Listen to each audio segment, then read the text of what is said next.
আজি কথা পাতিম আপুনি কেনেকৈ আমাজনত নিজৰ পাছৱৰ্ড চেঞ্জ কৰিব পাৰিব।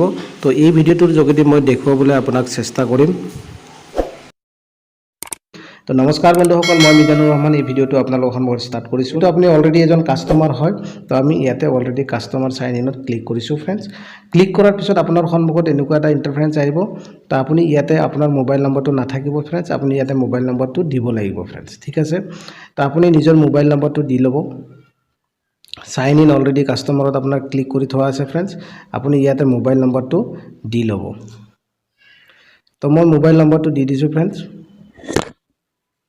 তাৰপিছত আপুনি ইয়াতে কণ্টিনিউ কৰিব। কণ্টিনিউ কৰাৰ পিছত আপোনাৰ সন্মুখত এনেকুৱা এটা ইণ্টাৰফেৰেঞ্চ আহিব। যিহেতু আপুনি পাছৱৰ্ডটো পাহৰি গৈছে ফ্ৰেণ্ডছ, তো তাৰ কাৰণে আপোনাৰ ওচৰত আপুনি এই অপশ্যনটোত ক্লিক কৰিব, ফৰগেট পাছৱৰ্ড। তো ফৰগেট পাছৱৰ্ডত ক্লিক কৰাৰ পিছত আপোনাৰ সন্মুখত আকৌ মোবাইল নম্বৰটো খুদিছে, আপুনি আকৌ মোবাইল নম্বৰটো দিলে কণ্টিনিউ কৰিলে হ'ল ফ্ৰেণ্ডছ। তো কণ্টিনিউ কৰাৰ পিছত আপোনাৰ সন্মুখত এটা মোবাইল নাম্বাৰটোত OTP আহিব ফ্ৰেণ্ডছ।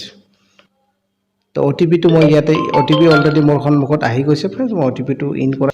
তো এনেকুৱাকৈ আপুনি ইন কৰাৰ পিছত আপুনি কণ্টিনিউ কৰিব।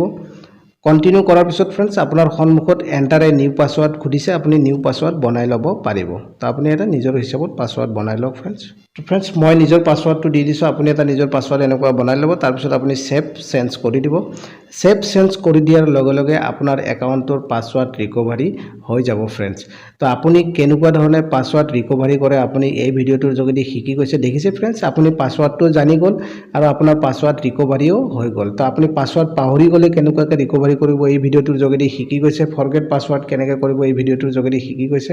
তো আশা কৰিছোঁ এনেকুৱা ধৰণৰ ভিডিঅ' লৈ আপোনালোকৰ সন্মুখলৈ আহি থাকিম। যদি মোৰ ভিডিঅ'বোৰ ভাল লাগে আপুনি লাইক শ্বেয়াৰ বেছি বেছি কমেণ্ট কৰিব আৰু ছাবস্ক্ৰাইব কৰিবলৈ নাপাহৰিব। ঠিক আছে ফ্ৰেণ্ডছ, অল দ্য বেষ্ট।